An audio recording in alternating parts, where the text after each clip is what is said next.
আমি রবিন। আমি এসএসসি পরীক্ষা দিয়ে মামির বাড়িতে বেড়াতে গিয়েছিলাম। মামি দেখতে অনেক সুন্দরী ছিল। মামা বেশিরভাগ সময় বাড়িতে থাকত না। তিনি ব্যবসার কাজে শহরে থাকতেন। মাঝে মধ্যে বাড়িতে আসতেন। কিন্তু মামা যেদিন বাড়িতে ছিল সেদিন আমি মামার বাড়িতে বেড়াতে গিয়েছিলাম। মামিকে দেখে আমি অবাক হয়েছিলাম। মানুষ এত সুন্দর হতে পারে? আমার জীবনে এত সুন্দর মানুষ দেখিনি। যাই হোক, সেদিন রাতে বেলা খাওয়া দাওয়া সেরে যখন আমাকে মামা একটি রুম দেখিয়ে দিল, সেই ঘরে আমি থাকছিলাম। পরের দিন সকালে মামা চলে গিয়েছিল। মামা আমাকে বলে গিয়েছিল, মামা আসা না পর্যন্ত তুই তোর মামির খেয়াল রাখবি, এই বাড়িতে থাকবি। আমি বললাম, ঠিক আছে মামি। তারপর সেদিন রাতে যখন আমার রুমে ঘুমাতে গেলাম, তখন হঠাৎ মামির রুম থেকে অদ্ভুত আওয়াজের শব্দ শুনতে পেলাম। শব্দ শুনে অনেক ভয় করতে লাগল। কিন্তু এটা কিসের আওয়াজ সেটা জানার জন্য আমি একদিন মামির ঘরে লুকিয়েছিলাম। তারপর বন্ধুরা আমি যা দেখেছিলাম সেটা জানার জন্য মামির ঘরে লুকিয়েছিলাম। তারপর বন্ধুরা আমি যা দেখেছিলাম তা জানলে তোমাদের মাথা ঠিক থাকবে না। বন্ধুরা, মূল ঘটনাটি শুরু করার পূর্বে তোমাদের কাছে ছোট্ট একটা অনুরোধ। তোমরা যারা এখনও আমার চ্যানেলটি সাবস্ক্রাইব করনি তারা অবশ্যই আমার চ্যানেলটি সাবস্ক্রাইব করে পাশে থাকবে। এবার মূল ঘটনাটি শুরু করি। আমি এসএসসি পাশ করার পরে আমি বড় মামার বাড়িতে ঘুরতে গিয়েছিলাম। এটা আমার সঙ্গে ঘটে যাওয়া 3 মাস আগের ঘটনা। কারণ যে সময় আমার মামার বিয়ে হয়েছে আর সেই সময় অনার্স প্রথম বর্ষের পরীক্ষা চলছিল।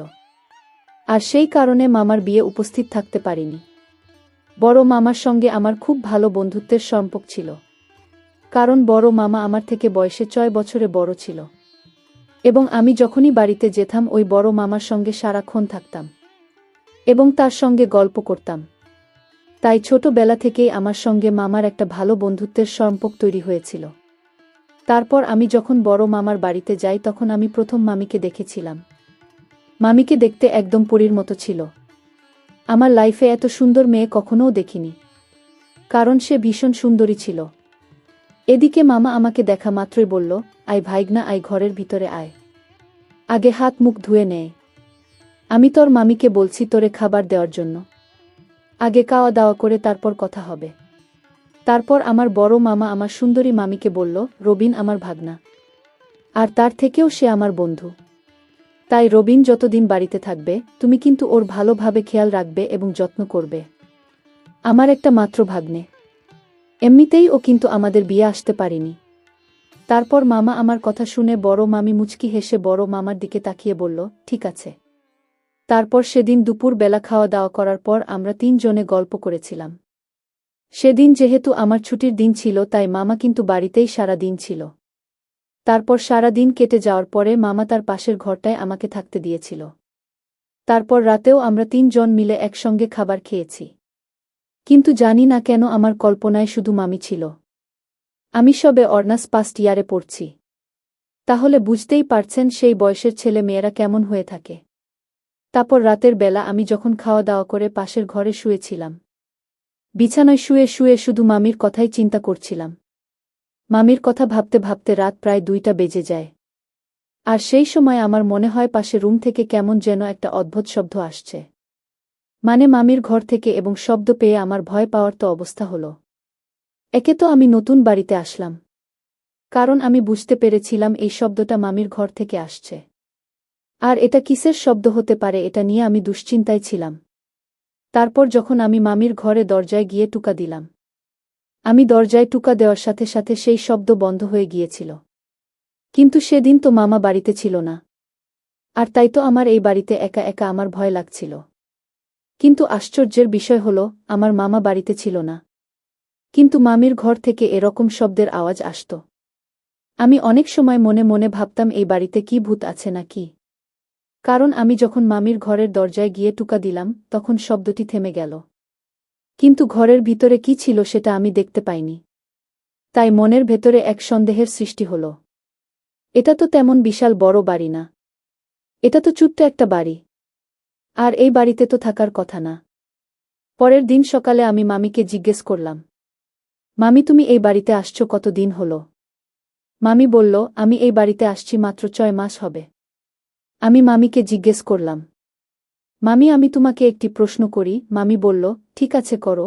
আমি তাকে বললাম, আমি যখন গত রাতে ঘরে ঘুমিয়েছিলাম তখন আপনার রুম থেকে একটি আওয়াজ শুনতে পাই। সেই আওয়াজটা ছিল অদ্ভুত একটি আওয়াজ। আমি সেই আওয়াজটি শুনে অনেক ভয় পেয়ে গিয়েছিলাম। মামি আমাকে জিজ্ঞেস করলেন তখন রাত কয়টা বাজছিল। আমি বললাম, মামি তখন রাত প্রায় 2টা বাজে। মামি তখন বলল, আমি তো তখন ঘুমিয়েছিলাম। আমার ঘর থেকে তো তখন কোনো আওয়াজ আসার কথা না। মামির কথার ধরন থেকে আমি বুঝতে পারলাম মামি যেন আমার কাছ থেকে কিছু লুকাচ্ছে। মামি বলল, এটা তোমার মনের সন্দেহ। আসলে এই বাড়িতে এমন কিছু নেই যে রাতে শব্দ করবে। এটা প্রায় শহরের কাছাকাছি আমাদের এই বাড়িটি। আজ যদি এই বাড়িটি একটি জঙ্গলের পাশে থাকত তাহলে হয়তো বিভিন্ন জীবজন্তুর শব্দ আসত। তখন আমি মনে মনে চিন্তা করলাম, আসলে এটা আমার মনের ভুল ধারণা হতে পারে। হয়তো আমি স্বপ্ন দেখছি। কিন্তু আমার মনে হলো আমি তো কোনো স্বপ্ন দেখিনি। আমি তো বাস্তবে আমার রুম থেকে বের হলাম। এটা নিয়ে আমি খুব চিন্তায় পড়ে গেলাম। কিন্তু আমি এই বিষয়টা নিয়ে বেশি ভাবলাম না। মাথা থেকে জেরে ফেলে দিলাম। তারপরের দিন যখন রাতের খাবার দাবার শেষ করে আমি আমার রুমে ঘুমাতে গেলাম, তখনই রাত 2টার সময় আবারও মামির ঘর থেকে আওয়াজ আসছিল। আমি সেই আওয়াজটি রুম থেকে শুনতে পেয়ে গিয়েছিলাম। একটি অদ্ভুত আওয়াজ আসছিল। কিন্তু এটা তো কোনো শিশু বাচ্চার আওয়াজ ছিল না। আমি মামির কিছুটা কণ্ঠ আশ করতে পারছিলাম। আমার মনে হচ্ছিল এটা মামির কণ্ঠের আওয়াজ। যাই হোক, পরের দিন রাতে ঘুমাতে গেলাম, আবার সেই রাতে মামির ঘর থেকে শব্দ আসছিল। প্রথমেই মনে হলো বাসার ছাদের উপর কিছু পড়েছে। কিন্তু না, শব্দটা আসছিল পাশের ঘর থেকে, মামির ঘর থেকে। আমি কান পেতে শুনলাম আওয়াজটা যেন ধীরে ধীরে বেশি হচ্ছে। ভয় লাগলেও ভাবলাম হয়তো মামি কিছু করছে। হয়তো ঘুম ভেঙে গেছে, পানি খাচ্ছে। কিন্তু পরের রাতে ঠিক একই সময় একই আওয়াজ, এবার আর আগের মতো ছিল না। মনের ভিতরটা কেঁপে উঠল। তৃতীয় রাতে ঠিক করলাম কিছু একটা আছে। আমি খুঁজে বের করব। তবে তার আগে অদ্ভুত রক্ষণ শুরু হলো। মামি সারাদিন খুব স্বাভাবিক, কিন্তু রাত হলেই কেমন যেন গম্ভীর হয়ে যায়। দরজা বন্ধ করে ঘরের থাকে আর ঘরের বাইরে বের হয় না। আমি ঠিক করলাম চতুর্থ রাতেই আমি মামির ঘরের পাশে লুকিয়ে থাকব। কিন্তু কি দেখব সেটা আমি কল্পনাও করতে পারিনি। রাত তখন ঠিক 2:20 বাজে। আমি আগেই ঠিক করে রেখেছিলাম আজ আমি ঘুমাব না। মামির ঘরের এক পাশে একটা পুরনো এক আলমারি আছে, সেখানে আগে থেকে লুকিয়েছিলাম। আলমারির চিপায় অপেক্ষা করছিলাম এই শব্দটি কখন আসবে। ঠিক রাত 2:40 ঠিক আগের মতো, ঠিক আগের শব্দ। আমি আস্তে করে আলমারির চিপা থেকে উকি দিলাম। ঘরটা অনেক অন্ধকার, কিন্তু জানালার ফাঁকা দিয়ে কিছু আলো এসে পড়ছিল। মামি বিছানায় নেই। আমার মনে ভয় লাগতে শুরু করল। তখন দেখি মামি ঘরের এক কোণায় বসে আছে। সামনে রাখা একটা আয়না। আয়নার ওপাশে কিছু একটা নড়ছে। আমি স্পষ্ট দেখতে পাচ্ছি মামি যেন কারোর সাথে কথা বলছে। কিন্তু সেখানে কেউ নেই। সে বলছে, আজও এসেছো তুমি? আমি তো বলেছিলাম আর দেখা হবে না। ঠিক তখনই মামি আমাকে দেখে ফেলল। ঘাড় ঘুরিয়ে আমার দিকে তাকালো। একেবারে সোজা আমার চোখে চোখ। আমি আর থাকতে পারলাম না। দেরে নিজের রুমে ফিরে এলাম। দরজা বন্ধ করে সোজা হাঁপাতে বসে পড়লাম। এতটাই ভয়ে ছিলাম যে সারা রাত আর চোখের পাতা আর এক করতে পারিনি। পরের দিন সকালে মামির যেন কিছু হয়নি এমন আচরণ করল। হাসি মুখে বলল, রাতটা ভালো ঘুম হলো তো রবিন? আমি বলতেই ভুলে গেছি যে আমার নাম রবিন। তাই মামি আমাকে রবিন বলেই ডাকত। আমি শুধু মাথা বললাম, হ্যাঁ মামি গো। কিন্তু আমি জানি কিছু একটা ঘটছে, এটা স্বাভাবিক না, এবং আমি জানতাম আমি এত সহজে ছেড়ে দিব না। মামির ঘরের ভিতরে কিসের আওয়াজ আসে সেটা আমার জানতে হবে। সারাদিন চেষ্টা করলাম মামির সঙ্গে স্বাভাবিকভাবে কথা বলতে। মামিও অভিনয় করছিল, সব কিছু ঠিকঠাক আছে। কিন্তু তার চোখে ক্লান্তি, গভীর চিন্তা। আর সে যেন আমার থেকে কিছু একটা লুকাচ্ছে। আমি ঠিক করলাম এবার আমি মামির ঘরেটা দিনের বেলা একটু ভালো করে দেখব। সন্ধ্যার পর মামি রান্নাঘরে ব্যস্ত। আমি মামির ঘরে ঢুকে গেলাম। দিনের বেলা যখন মামির ঘরের ভিতর ঢুকলাম, মামি তখন রান্নার কাজে ব্যস্ত ছিলেন। আমি মামির ঘরের ভিতরে ঢুকে আমি মামির বিছানার পাশে একটি জিনিসপত্র দেখতে পেয়েছিলাম। এটা তো মামির ঘরে থাকার কথা না। 10 বছরের বাচ্চা ছেলেদের ঘরে থাকার কথা। কিন্তু সেটা মামির ঘরে আসলো কিভাবে? আমি মামিকে মিথ্যা কথা বলেছিলাম। আমি মামিকে বলেছিলাম রাতে আপনার ঘরে কিসের শব্দ হয়। সেটা আমার মোবাইলের রেকর্ড করা আছে। কিসের শব্দ হয় সেটা তুমি ভালো করেই জানো। তুমি যদি আমার কাছে সেই শব্দের কথাটি না বলো তাহলে কিন্তু আমি মামা বাড়িতে আসলে বলে দিব। আর আমি মোবাইলে যে রেকর্ডিং করেছি সেখানে কণ্ঠটা কিন্তু তোমার। তাই বলছি এখনো সময় আছে, আমার কাছে সত্যি কথা বলো। আসলে রাতে তোমার ঘর থেকে কিসের শব্দ আসে? মামি তখন বলল, তোমার মোবাইলের রেকর্ডিং শোনাও তো। কিন্তু আমি আগে থেকেই রেকর্ডিংটি এডিটিং করে রেখেছিলাম। আর সেটা মামির কণ্ঠে রূপান্তর করেছিলাম। আমি তখন মামিকে মোবাইলের রেকর্ডিং শোনালাম। মামি মোবাইলের রেকর্ডিং শুনে বলল, দেখো, আমি তোমার কাছে বলতে পারি কিন্তু তোমার মামাকে কোনো কিছু বলবে না। মামিকে বললাম, ঠিক মামি। আমি তোমাকে কথা দিচ্ছি কোনোদিন মামার কাছে কিছু বলবো না। তবে তোমাকে আমার কাছে সত্যি কথা বলতে হবে। মামি তখন বলল, আমি তোমার কাছে কিছু লুকাবো না।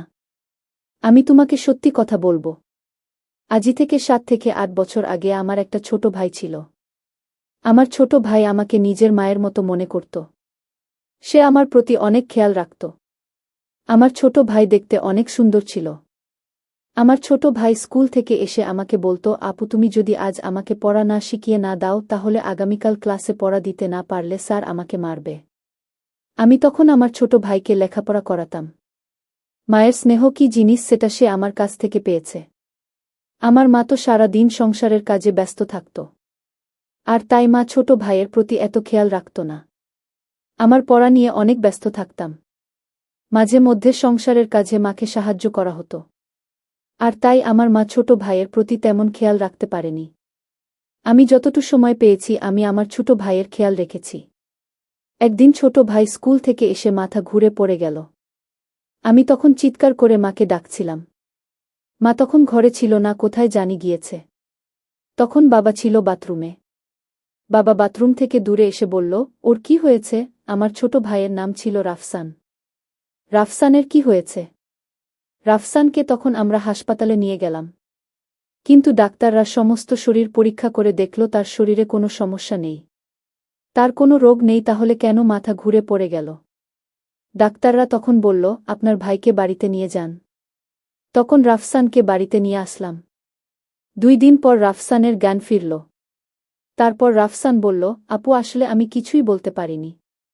এদিন স্কুল থেকে আসার পথে জঙ্গে পাশে কি যেন আমি দেখতে পেলাম। আর সেটা দেখে আমি ভয় পেয়ে গিয়েছিলাম।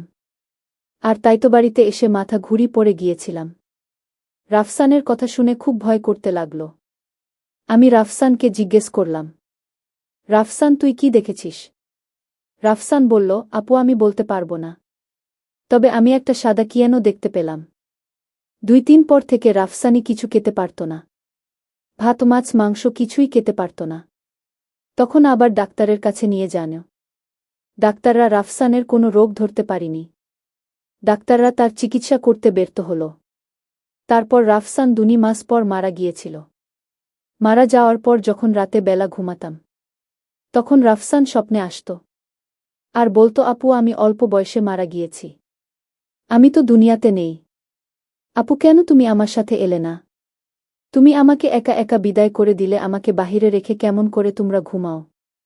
রাফসান যখন স্বপ্নে এসে আমাকে এ কথাগুলো বলতো তখন আমি কান্না করতাম। আর সেই কান্নার আওয়াজ তুমি শুনতে পেতে। মামির কথা শুনে আমার চোখ দিয়ে পানি পড়ছিল। আসলে এটি একটি দুঃখের গল্প ছিল। আমি মামিকে বললাম, তাহলে তুমি মামিকে এ কথা বলো না কেন?